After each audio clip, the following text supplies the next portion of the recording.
My name is Barry, and welcome to the Simplicity Zen podcast.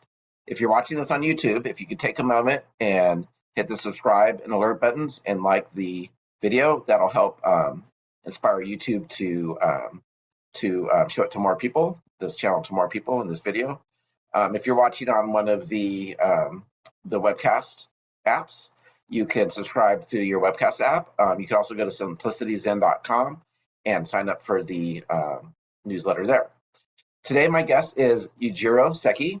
He's the director, cinematographer, and editor of the upcoming documentary called Carving the Divine, Buddhist Sculptures of Japan, which explores the ancient practice of wood carving Buddhist statues in Japan called bushi. Thank you so much for joining us today. Hi, Master Barry. How are you doing? Good, thank you. So you're joining us from Japan, is that right? Correct. Yeah. Where in Japan? It's called Gunma Prefecture. It's 2 hours away from Tokyo. That's what I always tell people by car. Is this north or south or? North, a little Yeah. bit more north, right? Were you there for the big earthquake and tsunami? No, I was in the US at that time. Was your hometown hit at all? Not so much, but I heard it was a very, very heavy. But fortunately, my family is safe. But unfortunately, many people got affected. Yeah. So can you tell us a little bit about, before we get into your documentary and so forth, could you tell us a little bit about your history? Like, so you grew up in Japan. Did you come from a religious family, or what was your childhood like? Well, general tendency for Japanese people are like we are Buddhist, but by convenience. So I would say that, my family had some kind of practice, especially my dad makes Buddhist furniture. It's called Buddhism. Yeah, he's a Buddhism maker, and he's been doing it for more than 50 years. So I was surrounded by Buddhist objects, including statues, furniture, yeah, many other things. And my dad took me to temples all the time. So I was surrounded by this environment, but I didn't think anything of it when I was growing up. Yeah. Was this your dad's primary occupation, making the butsudan? That's the only his occupation, I think. He also makes a tablet, Buddhist tablet, called Oihai. Yeah, and he can pretty much make anything out of anything. But his primary focus is Buddhism, and he's been doing it for forever. So I imagine seeing your father's work as you're growing up, that probably gave you an appreciation for artisans and fine crafts of that sort. I imagine. Would that be true at all? Well, here's the thing. As I told you, that when I was little, I didn't think anything of it. Actually, till I came to the United States and studied there, yeah, it was just a family business. But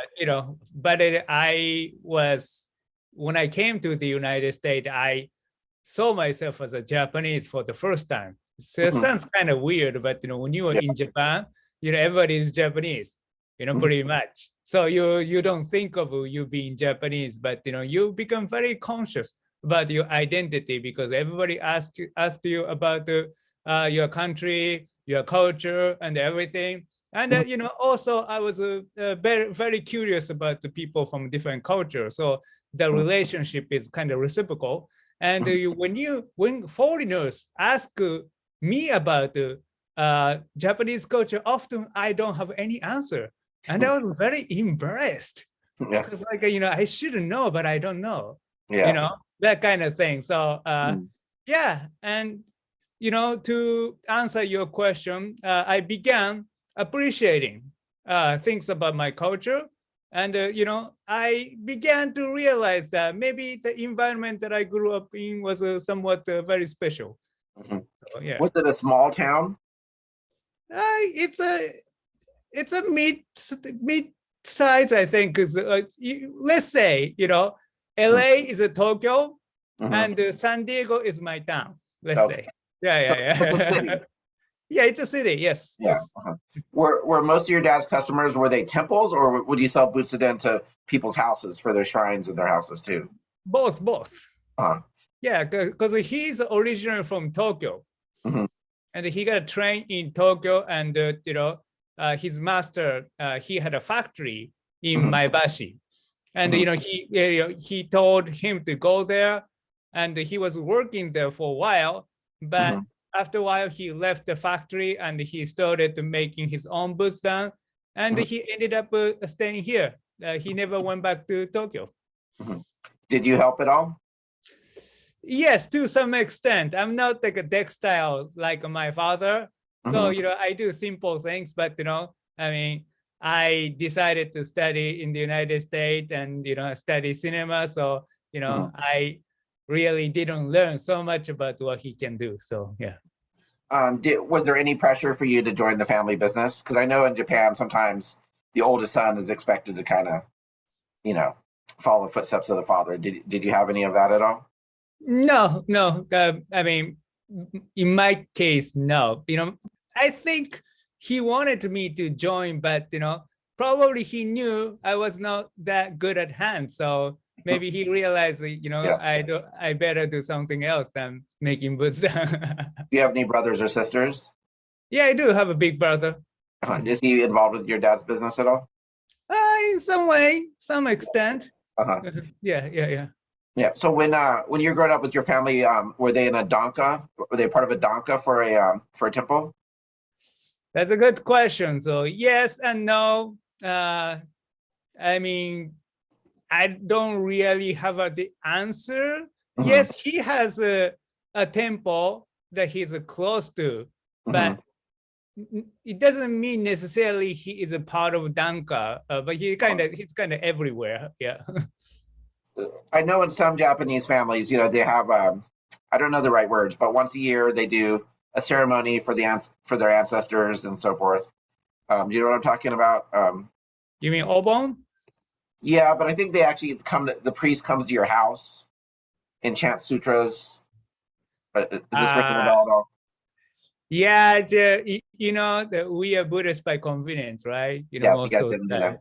Yeah. So, events are important, like, obon, like in August, when the ancestors coming back, and, we greet them in the house and say goodbye to them. That kind of thing, people do that. But once again, they don't really think so much of them, like many of them, it's just a regular, something to do, like a Christmas in the United States, right? It's not necessarily super religious for some people. Some people, it is, but they just do. This is something that people do.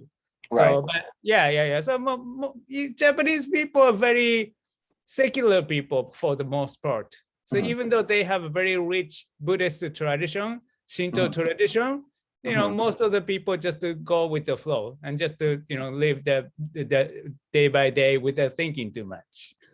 Would your family visit a temple after the New Year? Like kind of traditionally, I think a lot of families, they'll go, like part of the New Year celebration is the next day visiting a temple. Was that part of your family's tradition at all?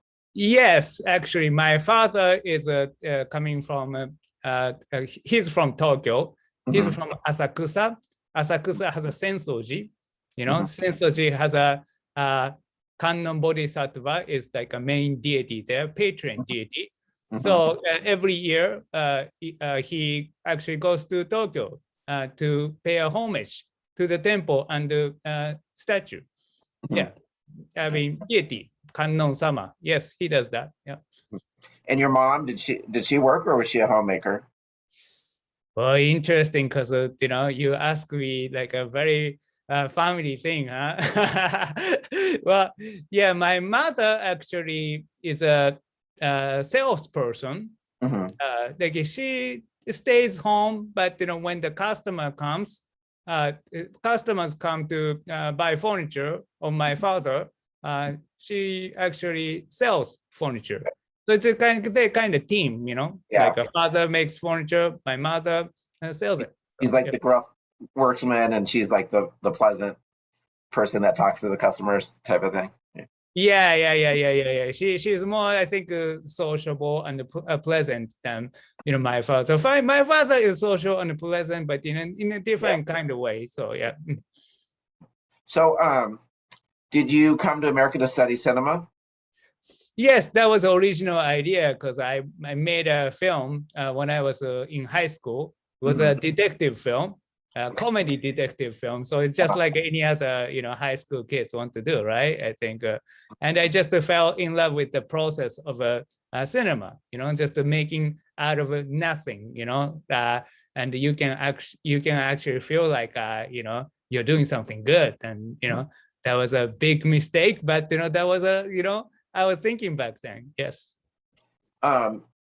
So as a kid, were you fascinated by cinema, either Japanese or Western? Not so much as a kid. As a kid, I was more interested in like manga and anime and things like that. But I think that's when my education in cinema came from. Because when you read a manga, it's almost like reading cinema, watching cinema. It's like frames of a cinematic imageries. So by putting two and two together, we can figure out what's going on in manga. So I think that's helped me a lot because once I started making cinema, it didn't take so much to figure out how stories come together. And I think that influenced me a lot. And you did you? So when you were making that detective movie, did you start having a sense that this is something you wanted to do as a career? Yes, I think so. Yeah. I think I was I was doing theater before, and I was doing acting, and it was enjoyable itself. But cinema was completely different level. It just there's nothing like a cinema. Yeah. Yeah. Humans are, I think two kind of intrinsic part of being a human is one, we're fascinated by narrative stories, and then we're also a very visual species. Dogs are all about the smell. Other animals are all about the hearing. But we're all about our sight. So I think you put those together, like kind of core human narrative and then visual. You put it together, and cinema, I think, is a lot of ways, and other kind of TV and stuff. It's kind of like in a lot of ways, I think the kind of the core human art film that really captures art form that captures us in kind of a fundamental way. Does that make sense at all? No, absolutely. In the end, we're just looking at the wall with the imagery, but we kind of put two and together and what's going on, and it's a very fascinating form of art. Yes. Did you decide early on that you wanted to go to the United States to study cinema? Like once you decided that you wanted to do that career, did you consider doing it in Japan, or did you just know that it would be best if you went to America to study that? I was thinking, at that time, actually, I was somebody who's working in industry, who, kind of taught me through the process of filmmaking. So he was my mentor, and maybe I should just go with him and learn from him and his colleagues and everything. But at the same time, I was studying English back then, a little bit, not a whole lot. If I hadn't known how much I had to study, I would not ever come to the United States. But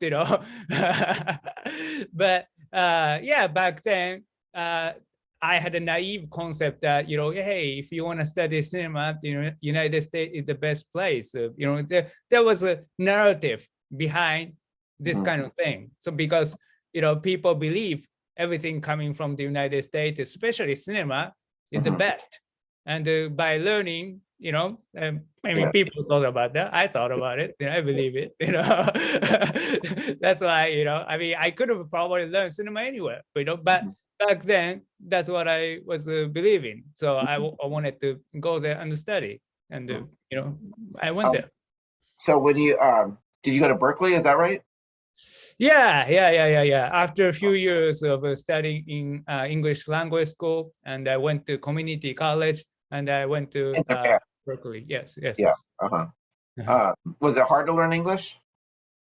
You know what? That's the thing. When you think about it, people, when people were born, and Mhm. go to the university, Mhm. they spend time in the country, most of the people, like 18 years and 19 years, right? That's a lot of time to spend till you're ready to go to college or university.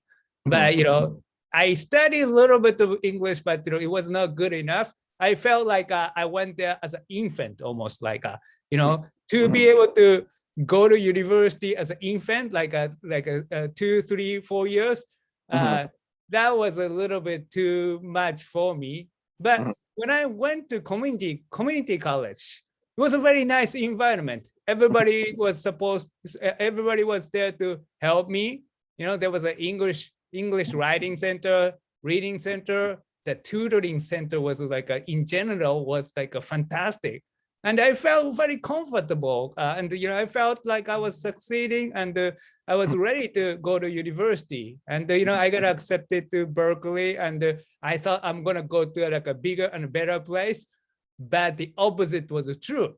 It was a bigger, but there was no help, like a community college. You're pretty much on your own, and the professors had a very, very different expectations. Like, in community college, professors that just teach you step by step. And, often they didn't require so much reading.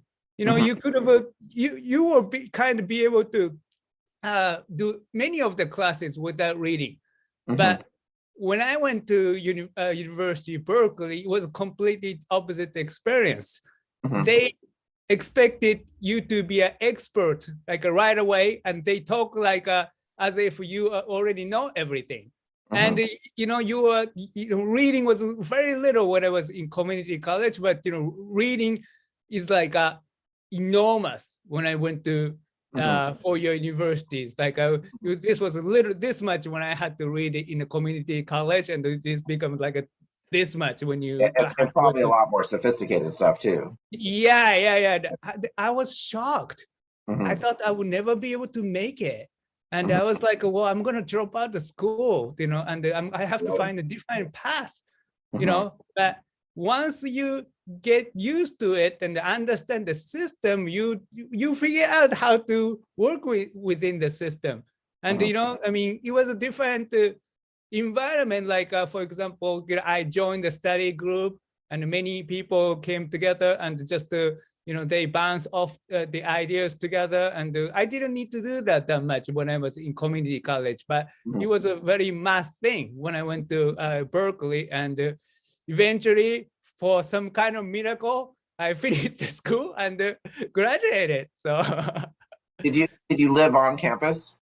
Yes, I lived on campus. Yes. And would you mostly socialize with other Japanese Americans, or did you have kind of a diverse friend group at all? A diverse group. I think the school was very nice. They wasn't so segregated to anything. I think that much. I mean, a lot of Asians are there. UC schools are known to have a lot of Asians.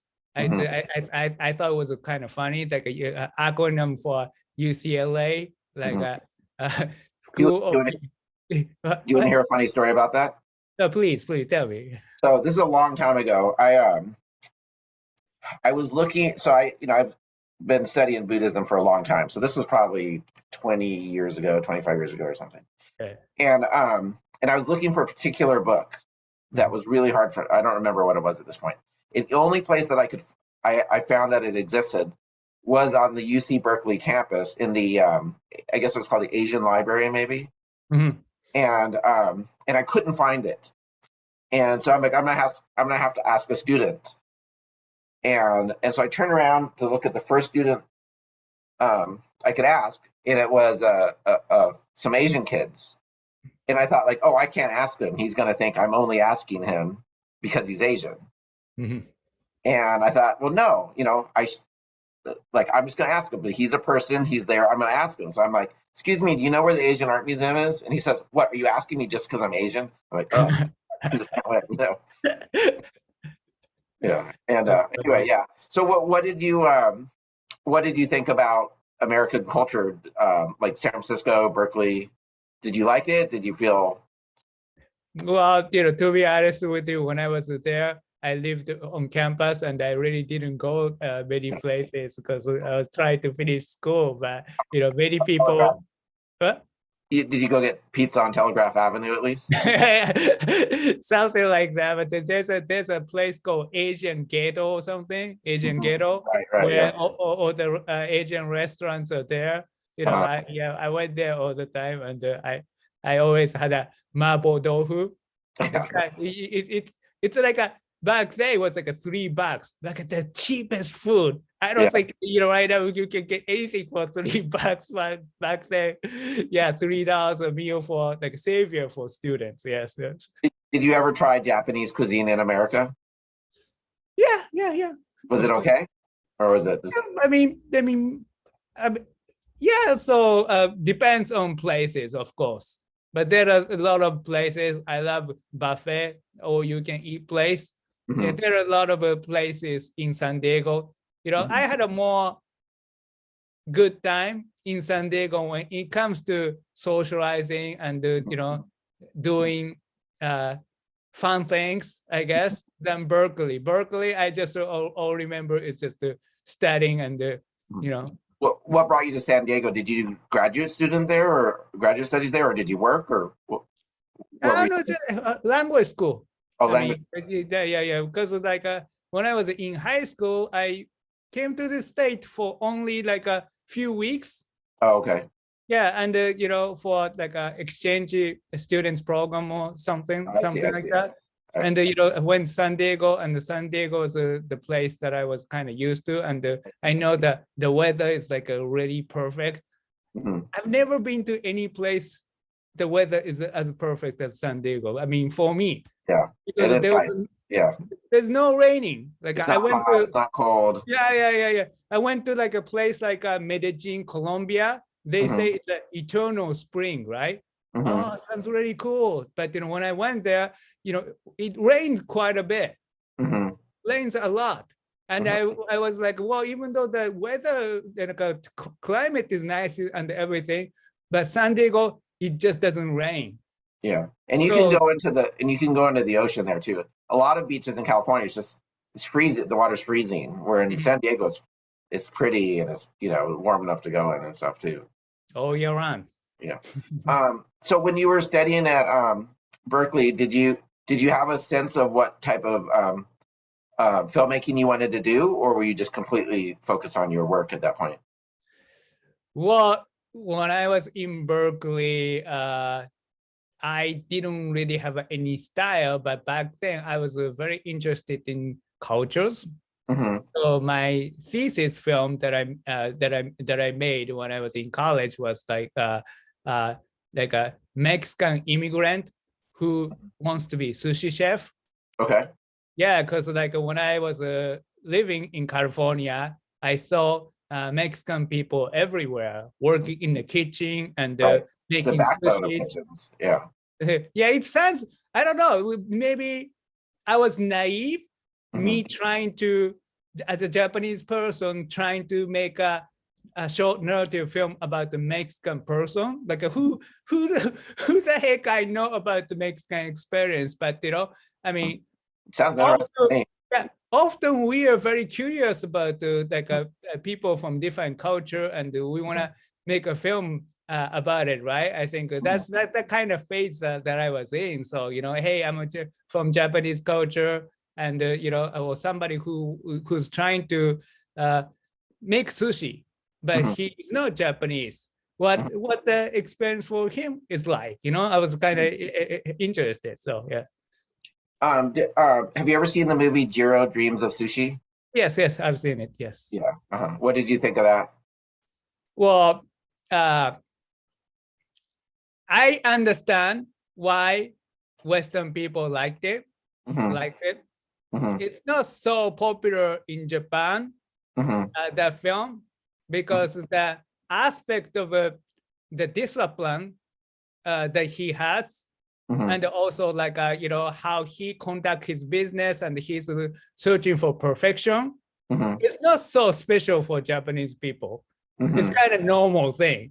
Right. But I understand that people outside of Japan, they respect his perfection. So to some extent, often people say, oh, your film is a little bit like a Jiro's Sushi, Dream Sushi, because my film Carving the Divine explores the perfection of the people who perfectionism for the people who make those Buddhist statues. So yeah. But I would say Jiro's Sushi is a very one-dimensional.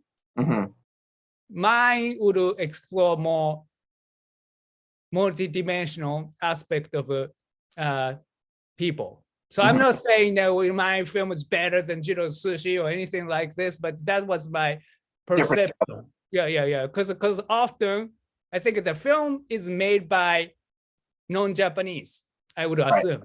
And in order to get into deep layers of Japanese people, it takes time. And also you need to understand the cultural, cultural norms or cultural, have a little bit of cultural understanding, because I always tell people, when you meet somebody for the first time in the United States at the bus stop, if we get along, this person's gonna tell you about his or her life story and his divorce and everything that was going on in his life. In Japan, in order to talk about the subject like this deep, you really have to get to know this person, because the people have a wall, very huge wall. In order to penetrate the wall, it takes a lot longer than penetrate the wall in the United States. So that's my impression. So to me, Jiro's Sushi just went inside and shot everything at the surface and didn't really go into the deep aspect of Japanese people's mind and heart. So that's my impression. So, but a good film, yes. I don't know if I call this a critique, but kind of my take of that movie was, I think in a lot of ways, I think the filmmakers wanted to have a narrative that the son kind of following in the steps of the father and not getting his own restaurant was kind of a tragedy story.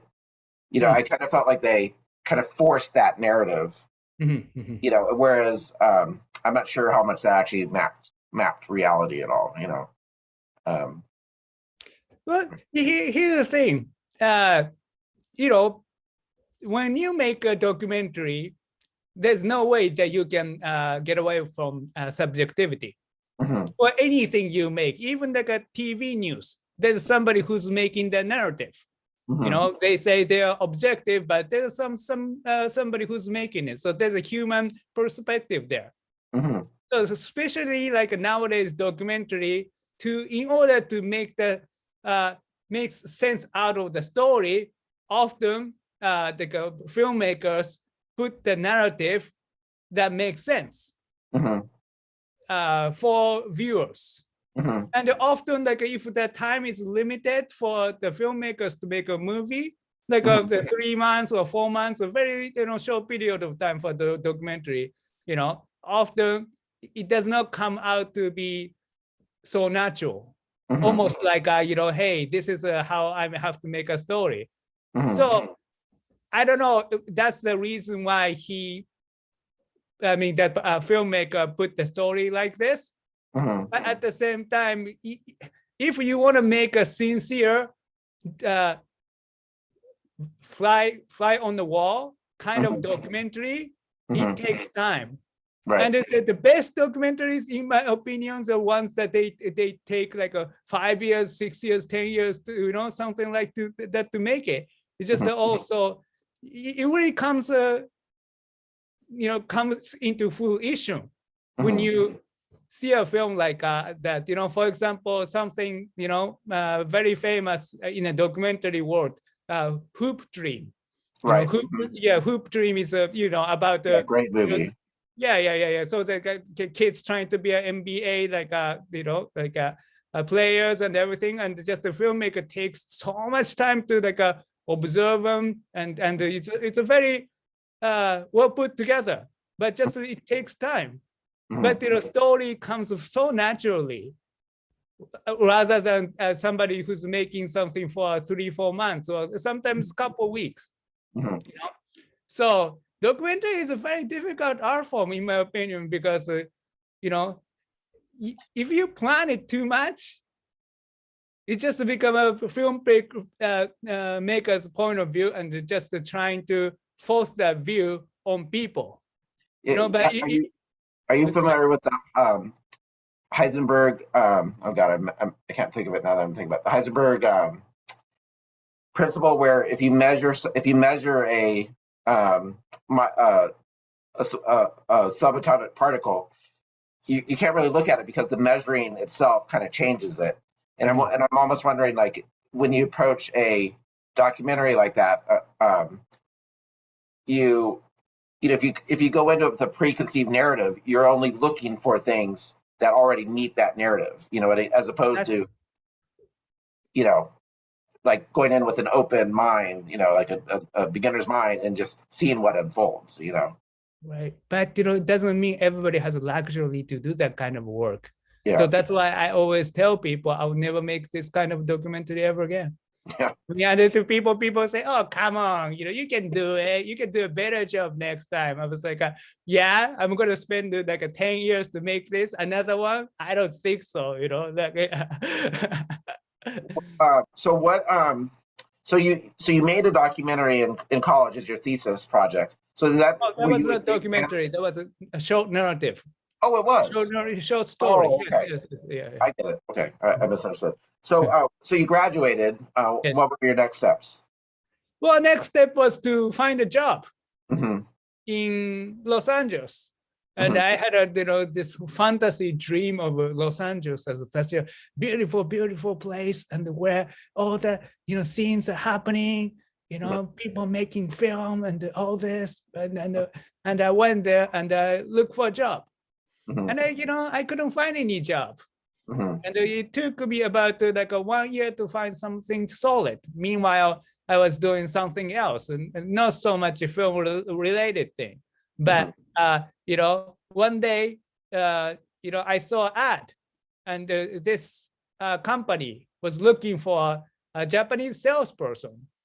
I was like, you know what? I mean, I might as well do a sales or something. I've never done it before, but I will look for something to do. I gotta make a living somehow. And I went there. It was an art school, and this person, like the boss, owner of the school, interviewed me, and he told me like, you're not a salesperson, you're a filmmaker. I was like, yes, I am, but I'm looking for something.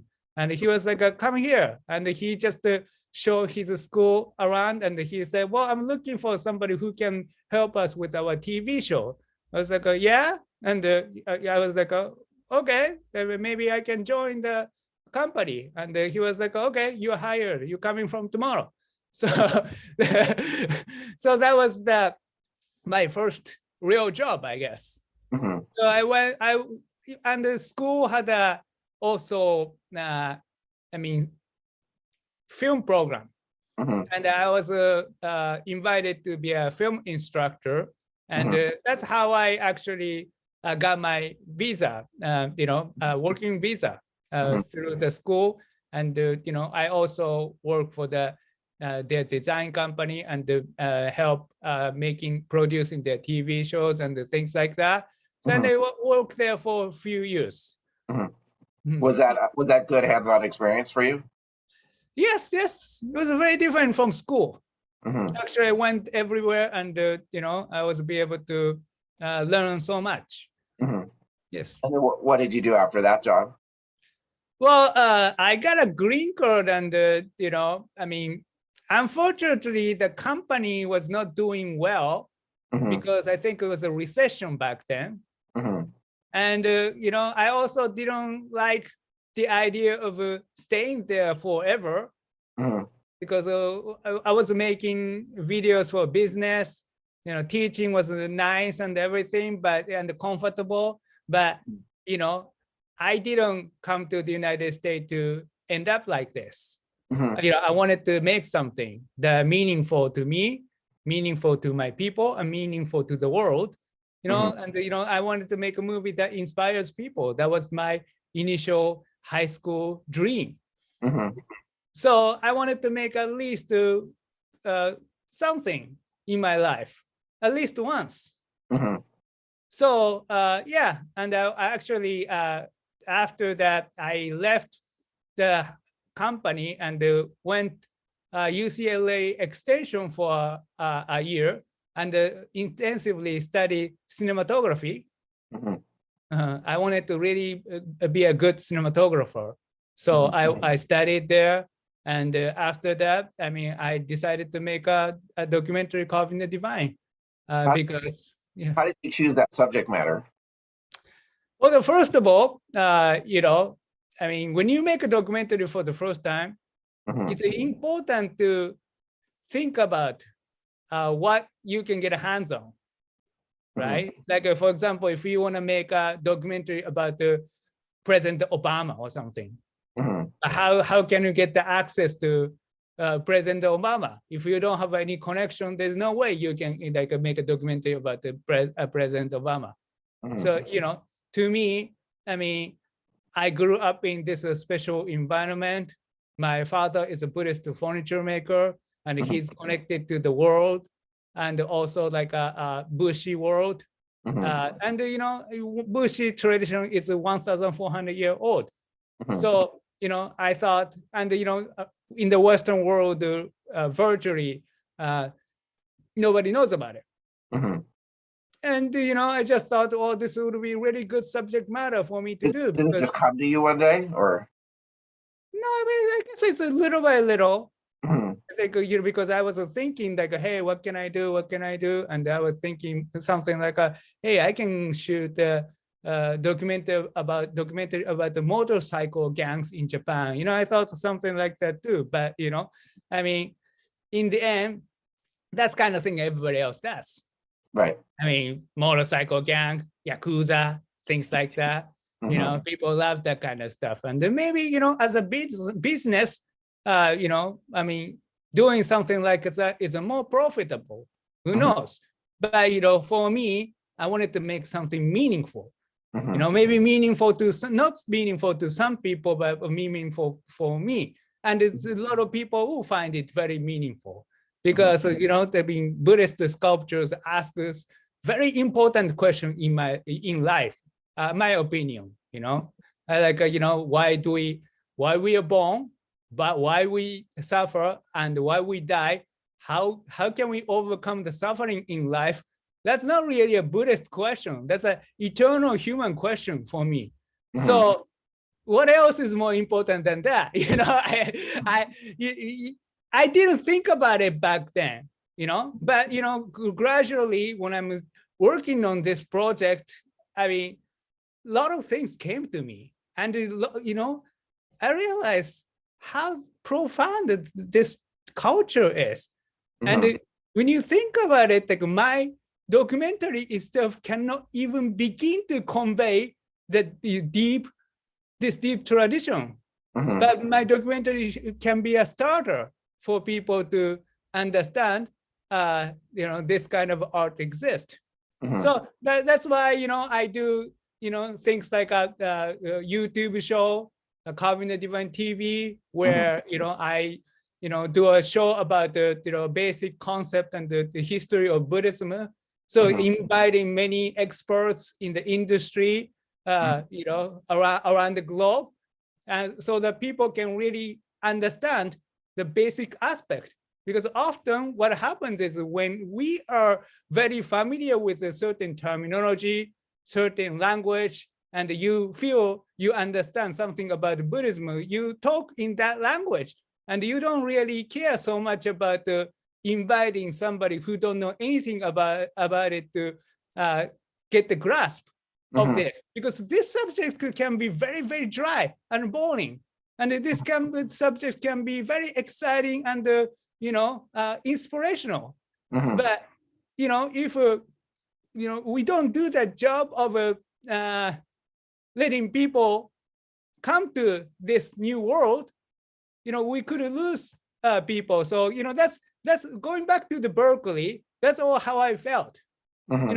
I'd rather have a community college experience than Berkeley experience as far as education goes. And because, Berkeley intimidate, scares, Mhm. intimidate many people. And, a lot of people drop out because of that, because they cannot stand that, forceful way of teaching people. Some people thrive, some people love it, but some people don't. But for me, I just wanted to, for people to feel the taste of the Mhm. Buddhism. And, Right. also, I created like a blog series that talks about the Buddhist sculptures. Mhm. And, for people who don't know anything about the Buddhism can understand a little bit about Buddhism and appreciate a little bit of Buddhism. Because it's just my documentary itself cannot convey everything. My documentary cannot address the history behind the Bushi and things like that. So yeah, I hope everything's going to be complete experience for people. So yeah. So there's different types of Buddhist statuary in Japan, in the world. Bushi Yes. is specifically wooden carving, right? Not necessarily. Okay. Not necessarily. Buddhist sculptors, Japanese Buddhist sculptors could make a different form of statues, but mainly wood. Of course, yes, you're right. They are mainly wood, but it doesn't mean if you're a Bushi, you have to only make a wooden statues. Yes. So for people who are not familiar with the history, can you give like just a couple minute history of Bushi in Japan? What you've discovered. Well, I want you to come to my channel and Right. watch the show. Well, like in the beginning of the day, beginning of the time is a kind of myth, right? Mm. Like history is surrounded by myth. Buddhists came in Japan, like very early part of Japanese history. There was a fight between Shinto people who believe in Shinto and who believe in Buddhism, right? And initially, in the end, the Buddhism the government favored Buddhism and all this. So initially, the statue making was thriving in China and Korea, and we don't know if a Chinese artist or a Korean artist they came to Japan and started teaching Japanese people how to make sculptures. So yeah, like a Bushi in Japanese means like a Buddha teacher literally in English. But from there, in the beginning, it was more like an imitation of a Chinese and the Korean counterpart. So in the around the year 1000, I think it was like a deep diplomatic break between China and Japan and all this, and also somebody called Jojo. He is kind of genius, and genius Bushi, who started implementing what we call Wayo style. Wayo means like a Japanese style, very Japanese style. So from that on, there was some development within Japanese Bushi community, and slowly, it has a more characteristics of a Japanese style, what we know today. And around like a Renaissance time, like Japanese Buddhist structurally the Renaissance time, like a year 1500, 1600, and things like that. I think at that time, there was a very famous Japanese Bushi, Unke and Kaike. The people say like it's a Eastern counterpart of a Michelangelo or something, So those people really established the style that we have today. When you go to Todaiji, the temple, very famous temple, You see a lot of their work there. Is that a Shingon temple or Tendai, or I'm trying to remember. Todai is a Shingon, I think. Yeah. So because Kukai is a very known to, have a lot of statues. But Tendai too. Tendai has a lot of deities as well. But they are very similar in many ways. So yes. But so it's interesting thing about the Buddhist statue is people try to keep the tradition. At some point in the history, the style has been established. Probably Unkei and Kaikei time, they established the style. Right? So, it was government funded at that point, right? Government funded, yes. Most of the ones government and the temple funded. The temples are funded by government. So yes, you could say that for the most of those big boys. The big boys work for government, right? Small boys. I don't know who are small boys, but small boys could work for smaller people. But the Unkei and the Kaikei are very big people. So yeah, the style has been established. So modern people, if you are somehow non-Bushi, is to try to keep the tradition and to try to be as good as the people of the past. When you think about it, I think it's interesting because when other type of tradition, you want to make something better than what we had before. Many things in life, but for Bushi tradition, as far as I know, I'm not Bushi, but what I research and what I talk to people, they always admire people in the past and the Unkei and the Kaikei time. And they say, oh, I will never be able to be something like that. That's impossible. But they are trying to be like that. So yeah. Do you think that's part of Japanese culture, like valuing tradition? And America, we don't have much of a tradition. We're a new country, and so we like innovation. Where I wonder, like a culture like Japan, that's like 2,000 years of rich history. I wonder if there's just a more of like baked into the DNA of the culture, just valuing tradition and honoring, the way things are, kind of been for a long time. Do you think that's part of it at all, or not really? I think it's a mixture. Japanese people, love the new technology and inventing new stuff too. At the same time, when it comes to like a painting, sculptures and haiku and something very traditional that we cherish, I think we have a tendency to admire work from the past and work from the present. I think that's my understanding. So yeah. So you decided to make the documentary. So that would require you moving back to Japan, obviously, right? Correct. Yeah. So did you get funding, or did you basically live like a monk for all that time? Like, how did you actually afford to do it? Well, you need equipment, right?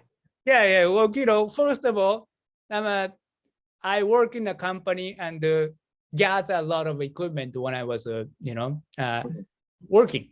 Because I really wanted to be a cinematographer, and we wanted to make a living by cinematographer. And I had all the lights, cameras and different kind of equipment.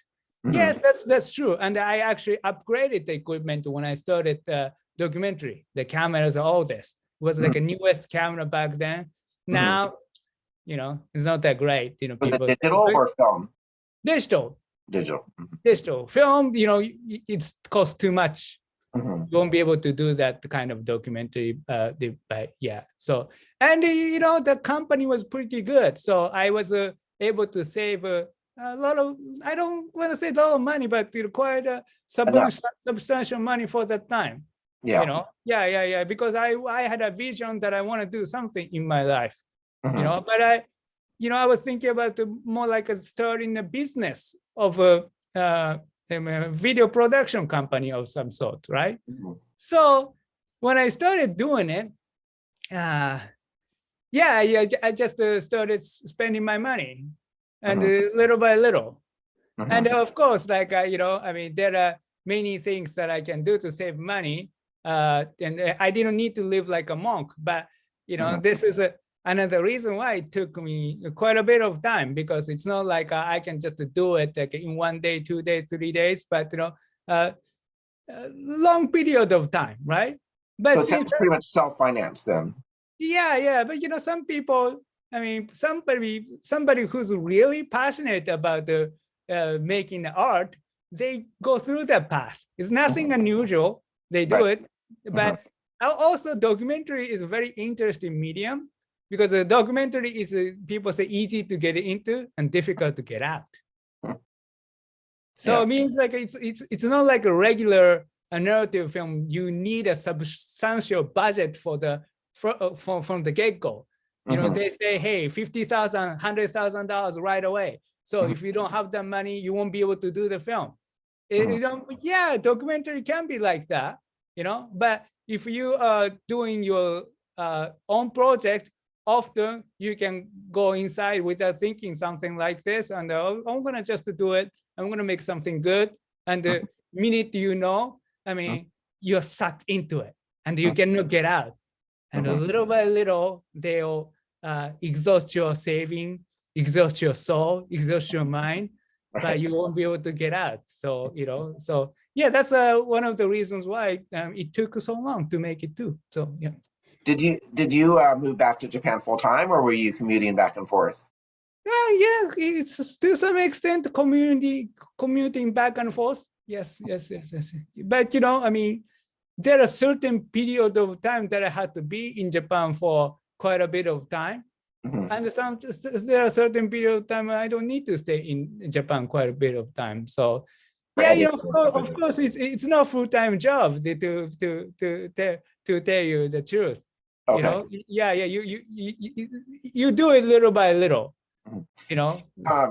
So when you so you decided to make a movie about Bushi, a documentary about. So you had to go and talk to them. Were they enthusiastic at first, or were they reluctant, or I'm trying to think of the guy's name. Was it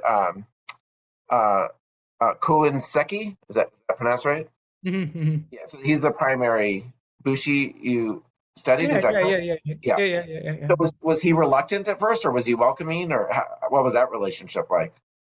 Well, I think it's a mixture of both.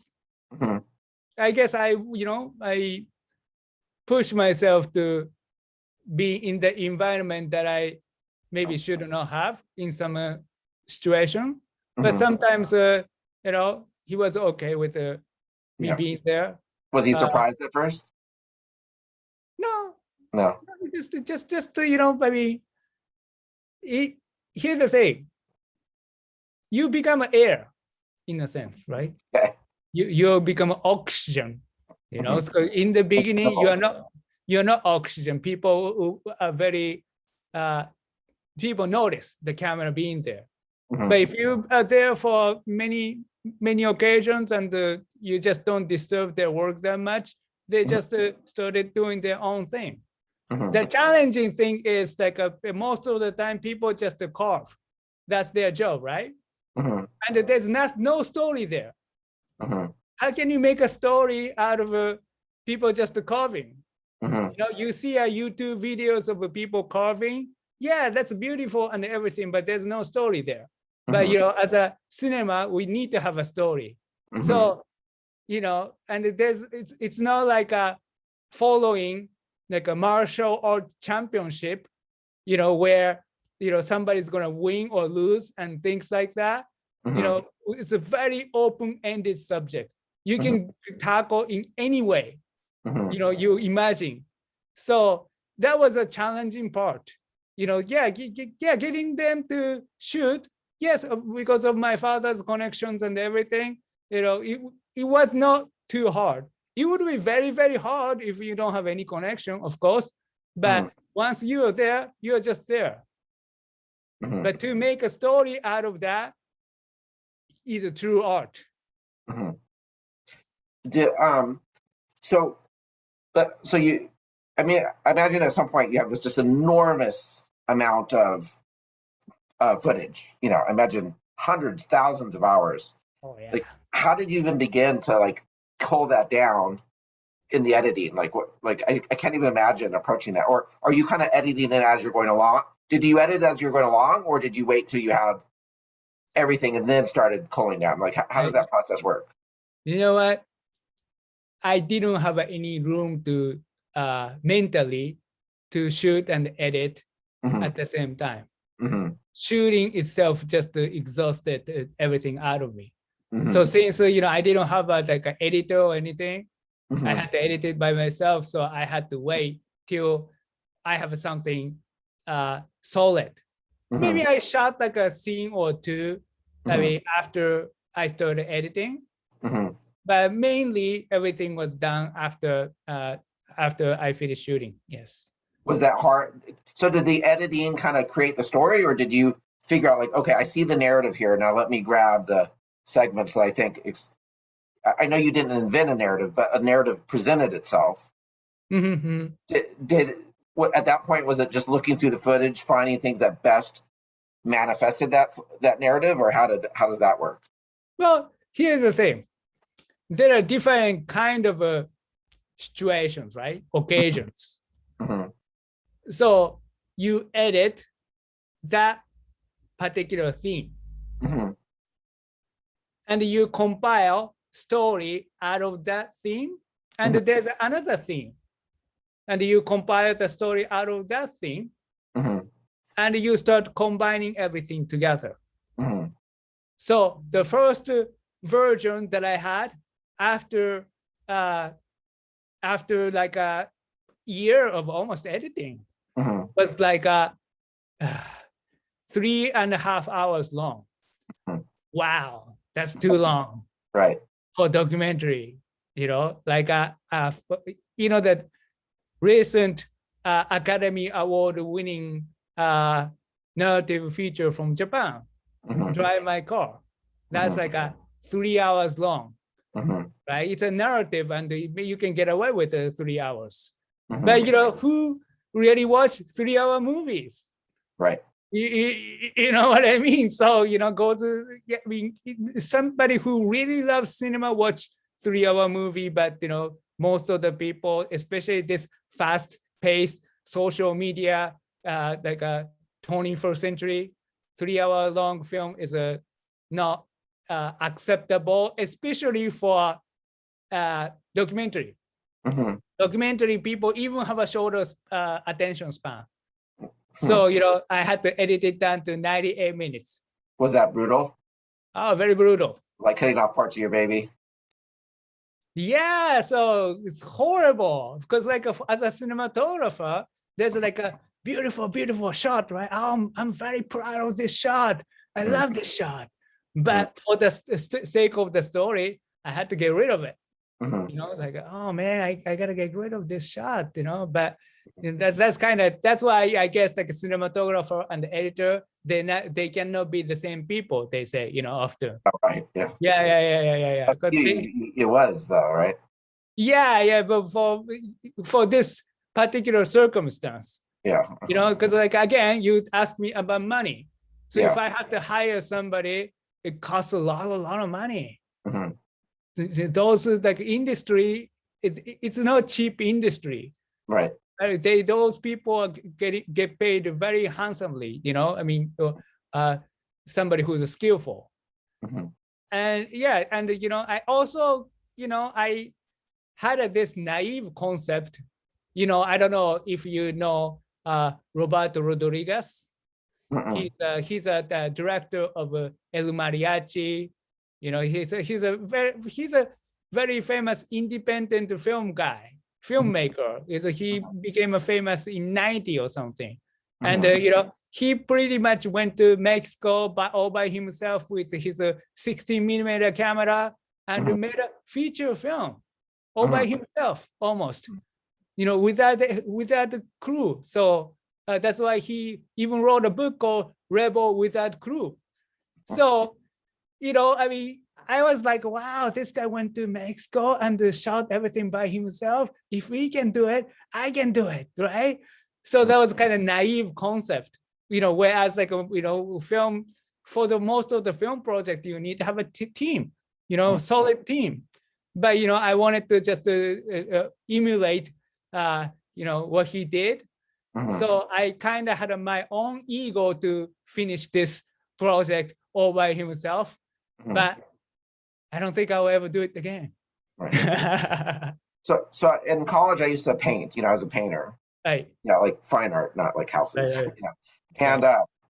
And I once heard a quote that really resonated with me, which was, "You never finish a painting; you just abandon it." And like, did you feel the same way with your editing process? Did you feel like how do you know when you're done, or at some point are you just what? I just can't do this anymore. What it is right now is what it is. Like, how do you know when you're done with the editing process? That's a good question. Yeah. I think it got to the point there's nothing else I can do more. Okay.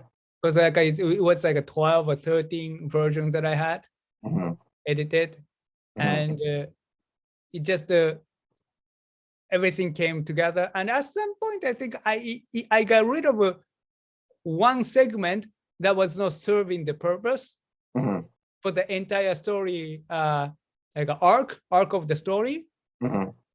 But at some point, there's nothing else more that I could do. Even people tell me you could have done this better in this area, but I say, hey, we are all the best director. Right? We all think, you can do better than other people. Like, in America, they have a saying like a Monday night quarterback or something, right? I think, like, if you don't need to play football, but, you can talk like football. I'm not saying that's for everybody, right? But, I mean, people always, go ahead. It's subjective too, Yeah. People always have some opinion about things, right? And at some point, I really don't care about the opinion anymore. I've done everything that I could do.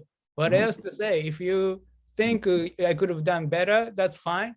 But I'm not going to spend more time to do that just because you say it. If I start listening to everybody, then we'll never get done. So in the life cycle right now, you're submitting to film festivals and so forth. I've seen like a lot of footage of you being interviewed at film festivals and stuff. Like, so is that the cycle you're at now? Like, have you sold to a distributor? Like, how are people like me going to be able to see this movie? Well, here's the thing. I've gone through festival for 4 years, almost 5 years. Because of the COVID and everything, like the process really slowed down. For 1 year, festivals didn't have any live festivals. They didn't have any live festivals. Right. And they had a Zoom festivals. It's kind of funny that a lot of people participating, and that they have like a glass of like a drink, and everybody like a cheers, and everything's kind of at first it's kind of cool to have to see many people, but at some point you get really sick of doing something like that.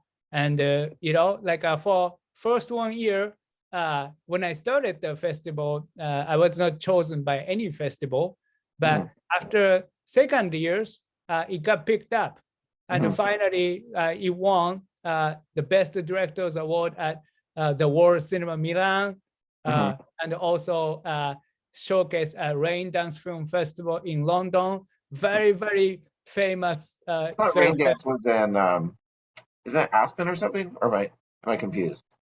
What? I thought Rain Dance was in Aspen, Colorado. No. No, it's London. Oh, okay. Yeah. Maybe some other festival. Yes. Oh, yeah. You're thinking. Yeah. And so, like, how am I gonna, like, right now, as far as I can tell, there's no way for me to watch this movie. People being upset for years. Yeah. So what is, like, is there a process where that's going to happen, or?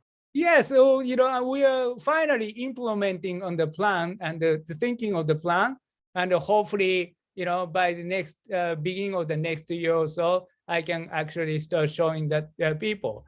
Well, maybe there's another way to show that to people earlier, but again, this takes time. Right. Because I'm a one-man army, and I'm doing everything by myself. But it's coming very soon. Oh, great. Yeah, so we'll keep in touch about it. And if anybody who's interested, people can go to www.carvingthedivine.com and sign up for the email list. Mm-hmm. So that they can be updated, and as soon as it's ready to be released, they'll be the first one to know. Mm-hmm. Believe me, I want to do that as soon as possible too. I'm not trying to be mean to people or anything, but it just it takes time. But I'm working on it, and we'll make it happen. We'll make it happen. Great. So one last question before we go. So you mentioned you grew up, from a very secular perspective, no real understanding or interest in Buddhism. In the process of making this movie, have you grown closer to Buddhism? Like, do you have a practice in your life, or what is your relationship to Buddhism at this point? At this point, yes, I have done quite a bit of research for myself. Mm-hmm. And also I've done many shows and many episodes about Carving the Divine, inviting all the guests from all the different kind of sects, especially Japanese Buddhism. And, I have a deep appreciation for Buddhism, mm-hmm. very deep. Mm-hmm. And, this kind of thing is definitely what we need in the 21st century, where materialism takes over and to some extent, science takes over our mind. Science is great, but at the same time, science cannot answer some of the deep philosophical questions. And also, science has a difficult time providing comfort for people who's going through a difficult time. Maybe I might be wrong, but that's some of my understanding. Science and our spiritual tradition, they can work together. That's my understanding of things. But yes, as far as my practice, I do meditation.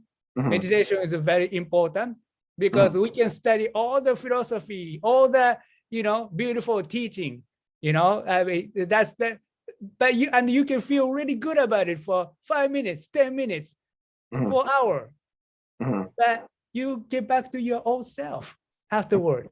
Mm-hmm. And I do truly believe meditation is the only practice you can do to actually ground yourself. Mm-hmm. And trying to find out truly who you are. Mm-hmm. In a bigger, it's a bigger idea, but and I feel it. Mm-hmm. Yeah, meditation really, ground me. So sorry, is there a particular sect of Buddhism that you felt particularly resonant with at all? That's a good question, because every Buddhism has a very unique perspective, and I know people from different sects mm-hmm. of Buddhism, mm-hmm. and at this point, I don't really want to favor, especially publicly favor any. We all know Zen is the best anyway. I'm just kidding. Oh yeah. Of course. No. I mean, you have a point too. Because it's like a Buddha, became a Buddha by meditation, right?